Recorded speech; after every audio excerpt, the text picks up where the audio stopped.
Bonjour et bienvenue sur ce nouveau parcours d'actualité consacré aujourd'hui au défi intégration. Retrouvons les équipes de la GFIP, partenaires du projet, pour en savoir plus.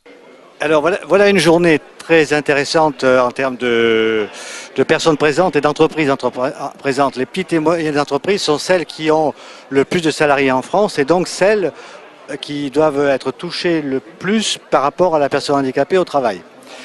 Et notre présence ici, elle est très importante parce qu'on a des liens avec toutes ces entreprises. Et selon l'application de la loi, évidemment, c'est l'endroit où on est le plus présent. La journée d'aujourd'hui, c'est très convivial et c'est impressionnant le monde présent. La venue des ministres, c'est normal, mais alors celui qui nous touche particulièrement, c'est Laurent Wauquiez, puisque lui, il est acteur dans le projet du bateau qui va partir, je pense, au mois de septembre, oui, c'est ça. Le projet Un défi présenté aujourd'hui. Voilà, donc il a été acteur au départ de cela, et nous arrivons après, mais nous les aidons beaucoup. Et ce projet-là, comme il est éclairé et médiatisé, montre bien que l'handicapé est une personne comme une autre. Ces gens-là sont géniaux, parce que ce qu'ils sont en train de montrer, c'est que même en milieu très difficile, à la voile, avec un énorme défi, on peut arriver à faire un mix handicap et valide. Et ce qui est bien dans leur projet, c'est précisément de faire les deux en même temps. C'est pas juste du handisport, c'est des valides et des personnes qui ont un handicap qui sont ensemble dans la même galère et qui arrivent à surmonter le pire. Je trouve que pour les PME, c'est bien aussi comme message. Et la GFIP La GFIP est partenaire dessus, donc pour nous c'est très important. Je trouve que c'est vraiment une image très forte de mobilisation qu'il faut que la GFIP utilise le plus possible. Donc ils y sont allés, c'est bien. Donc, je suis co-initiateur du défi intégration. Le défi intégration, qu'est-ce que c'est ? C'est un projet qui a pour objectif de promouvoir l'intégration des personnes handicapées dans la société, dans les équipes, dans l'entreprise.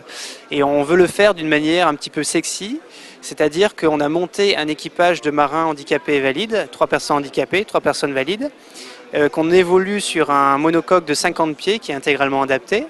Et on va se confronter à un record océanique qui s'appelle l'Odyssée des épices, qui consiste à partir de l'île de Groix jusqu'à l'île Maurice en doublant le cap de Bonne-Espérance.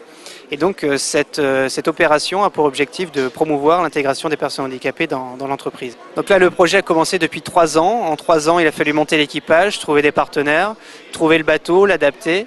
Et puis on a évolué comme ça. Ce qui n'est pas évident, c'est qu'on est un équipage qui est très différent, hétérogène de par l'aspect de l'appréhension de la mer. Il y en a qui sont très doués, il y en a qui le sont beaucoup moins. Il y a des handicaps sensoriels, il y a des handicaps physiques. Et voilà, donc ça fait une petite micro-société qui est assez particulière, mais qui est assez étonnante. Et c'est assez rigolo d'entendre parler les autres justement à ce propos. Dans le cockpit, tout le monde peut accéder à toutes les manœuvres. La seule manœuvre que tout le monde ne peut pas faire, c'est l'envoi de spi à l'avant. Parce qu'il faut aller marcher jusqu'à l'avant. Et là, on n'a pas réussi à trouver de moyens pour que Greg puisse y accéder, par exemple. Donc on travaille tous ensemble, comme dans une équipe au boulot ou n'importe où, une vraie équipe sportive. Donc évidemment, on s'entraide entre nous, mais on ne va pas faire le travail de l'autre. Et c'est pas parce qu'une personne a une aptitude physique qui lui permet pas de faire une manœuvre aussi rapidement que l'autre personne, c'est pas là où on va le remplacer. Donc on a tous nos rôles, mais on respecte chacun. On pense le faire en une 50aine de jours, voire mieux si on peut. Et si jamais il y a des problèmes, on est en contact avec un centre qui se situe à Toulouse et on a un médecin qu'on peut appeler 24 heures sur 24. S'il y a un gros pépin, il faudra rentrer, mais comme toute équipe de voile qui fait une course offshore. Je suis très content donc, d'avoir participé à cette aventure. Ça m'a permis de comprendre pas mal de choses et surtout de me dire que malgré le fait d'être aveugle, d'être non-voyant, je peux faire des choses et participer à ce défi, c'était vraiment me prouver que malgré ma cécité, j'irai au bout de cette aventure. Et donc c'est vrai que le fait d'avoir réussi, j'ai une entière satisfaction. Dans l'équipage, il y a eu une très très bonne entente, un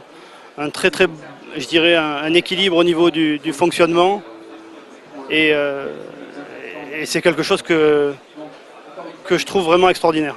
Je pense qu'on a tous très bien accompli notre rôle et Et je dirais que ça c'est important dans un équipage handi valide. Merci de nous avoir suivis. Retrouvez l'intégralité de nos émissions sur le www.bloghandicap.com ou sur l'ensemble de nos sites partenaires. À bientôt!